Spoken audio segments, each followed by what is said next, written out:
ஏனுங்க இப்போ நான் பேச போகிற விஷயம் பார்த்திங்கன்னா இந்த காலகட்டத்தில் ரொம்ப முக்கியமானதுங்கோ. என்னென்னா இப்போது நம்ம காலத்தில் பார்த்திங்கன்னா நம்ம வளர்ந்தப்போ நிறைய தப்புகள் அதிகம் நடக்கலை. எனக்கு தெரிஞ்சு அப்படி தான் நான் நினைக்கிறேன். அப்படியே மீறி 1, 2 ஊருக்குள்ளே நடந்தால் கூட அது அவ்வளோக்கா நம்ம காதுக்கு வராது. அப்புறம் இன்னொன்று, அப்போ மொபைல் கிடையாது, இந்த டிவி கிடையாது. ஸோ இப்படி எதுவுமே இல்லாதப்போ நம்மளாம் நல்ல ஒழுக்கமாக நல்ல முறையாக வளர்ந்துட்டோம். அது ஒன்றும் பெரிய கஷ்டம்லாம் இல்லை. நம்ம அப்பா அம்மா வந்து நம்மளை வளர்த்துறது அப்போ அவ்வளோ பெரிய கஷ்டமாலாம் இல்லை. உண்மை அதுதான். ஆனால் இப்போ இருக்கிற குழந்தைங்கள வளர்த்துறது ரொம்ப கஷ்டங்க. எல்லார்த்து வீட்லேயும் அப்படி தான். அது வந்து பணக்காரங்க வீடு, இல்லாத வீடு அப்போல்லாம் எதுவுமே இல்லை. எல்லாத்து வீட்லேயும் இப்போ ஒரு 15 வயசுக்கு மேலே இருக்கிற குழந்தைங்கள வச்சுருக்கிறவங்களுக்கு ரொம்ப பயம்தான்.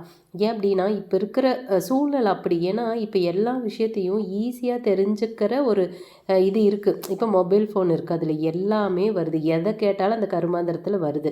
நம்ம சொல்கிறோம் நல்ல விஷயத்தை பார்க்க வேண்டியதானே, எதுக்கு கெட்ட விஷயத்தை பார்க்குறோம். அது நமக்கு தெரியும், நம்ம வயசுக்கு நம்மளுக்கு அனுபவம் இருக்குது, நமக்கு தெரியும்.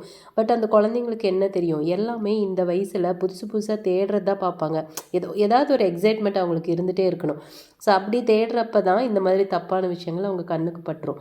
அப்புறம் இன்னும் பார்த்தீங்கன்னா இந்த டிவிலே அப்படி தான் எல்லாத்தையும் கருமாந்திரம் காட்டுறாங்க. இதில் எங்கள் ஊரில் இந்த லோக்கல் சேனல்னு ஒன்று இருக்குது. அட உங்கள் ஊர்லேயெல்லாம் லோக்கல் சேனல் எப்படி இருக்குது என்னன்னு எனக்கு தெரியல. நாங்கள் வேறு இந்த கேபிள் தான் கொடுத்துருக்குறோம், இன்னும் டிஷ்ஷு வாங்கலையா. இதில் என்னென்னா இந்த ராத்திரி 8 மணிக்கு மேலே ஆச்சுன்னு வச்சுக்கோங்களேன், விளம்பரம் போடுறான் பாருங்க. ஐயோ சாமி, எங்கேருந்து தான் அந்த விளம்பரத்தை கண்டுபிடிச்சானுங்களோ கருமமெல்லாம் இந்த விளம்பரத்தையாக தான் போட்டு தொலைவாங்க. அவனுக்கு அதுக்கு வேணும் போய் வாங்க தெரியாதா? இதை வேறு விளம்பரத்தில் வேறு காட்ட வேணும். எனக்கு அப்படி தான் இருக்குது. அப்படியே விளம்பரம் போடுறவனை போய் செவினி கட்டு 4 அப்பளமான் இருக்குது. அந்த அளவு கோவம் வருது. இப்படி தான் போட்டு தொலைகிறானுங்க பாருங்கள். அந்த ஏஜில் இருக்கிற குழந்தைங்களுக்கு அது என்ன அப்படின்னு பார்க்க தான் தோணுமே தவிர அதை விட்டுட்டு போக மனசு வராது. அது வந்து ஏஜ். நம்ம எல்லாருமே நம்ம குழந்தைங்கள ஒழுக்கமாக தான் வளர்த்துறோம். யாருமே எப்படியோ போட்டுன்னு விடுறதில்ல. அதையும் மீறி அந்த குழந்தைங்க தப்பு பண்ணுறாங்க அப்படின்னா இந்த மாதிரி சூழ்நிலைகள் தான். ஸோ இப்போ குழந்தைங்க கெட்டு போகிறதுக்கான சூழ்நிலைகள் நிறையா இருக்குது. அப்போ நம்ம என்ன பண்ணணும்? நம்ம தான் ரொம்ப கேராக இன்னும் கொஞ்சம் அதிகமாக கவனம் வச்சு பாதுகாப்பாக வளர்த்தணும். எனக்கு தெரிஞ்ச ஒரு சில விஷயங்கள் வந்துட்டு நான் ஃபாலோ பண்ணுறேன். எனக்கு தெரிஞ்சதை நான் உங்களுக்கு கண்டிப்பாக நான் சொல்கிறேன். அடுத்த வீடியோவில் அதை பற்றி நான் சொல்கிறேன். அதுக்காக நான் அவ்வளோ பெரிய அறிவாளின்னு ஒன்றும் கிடையாது. பட் ஆனால் கண்டிப்பாக இது வந்து நிறைய பேர்த்துக்கு தெரியறதில்ல அப்படின்னு தான் நான் நினைக்கிறேன். ஸோ அதனால் எனக்கு தெரிஞ்ச விஷயத்த நான் கண்டிப்பாக அடுத்த வீடியோவில் ஷேர் பண்ணுறேன்.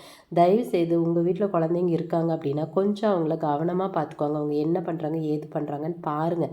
நம்ம பெத்த பிள்ளை தாங்க, தப்பு பண்ணாது, நாங்கள் இல்லைன்னு நானும் சொல்லலை. நானும் 100% நம்பிக்கையோடு தான் நானும் வளர்த்திட்ருக்கிறேன். நான் இல்லைன்னு சொல்ல வரல. ஆனால் வீட்டில் இருக்கிற குழந்தைங்க வெளியிலேயே அதே மாதிரி இருப்பாங்களா அப்படின்னா அது கஷ்டம்தான். இன்னொன்று, இப்போ இருக்கிற அதை சொல்கிறேன், இந்த மொபைலு டிவி இது எல்லாத்தையும் திரும்ப திரும்ப அதுவே காட்டினா யாராக இருந்தாலும் பார்க்கத்தானே சொல்லும். ஸோ கண்டிப்பாக உங்கள் குழந்தைங்கள நல்லா பார்த்துக்கோ.